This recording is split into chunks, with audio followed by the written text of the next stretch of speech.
जज साहब सलाम वालेकुम। जज साहब वो आपका तो कलम चलता था है। आप तो बड़े बड़े फैसले करते थे।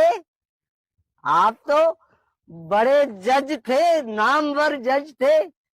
आज इतनी छोटी सी जगह पर है आप, है कोई प्रोटोकॉल ही नहीं है आपके पास। तो आपके पास कोई प्रोटोकॉल ही नहीं है। क्यों?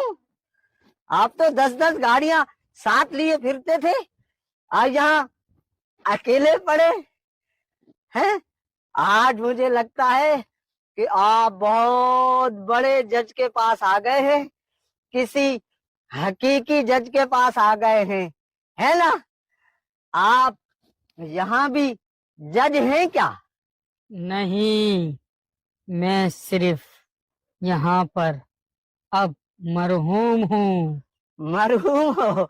अच्छा अच्छा, इसका मतलब ये है कि सदा कुछ भी नहीं रहता, सारे ओहदे नकली हैं? प्रोटोकॉल सदा नहीं रहते। तो जब आप सीट पर होते हैं ना, तो मेहरबानी करके जरा इंसाफ किया करें। इंसाफ किया करें।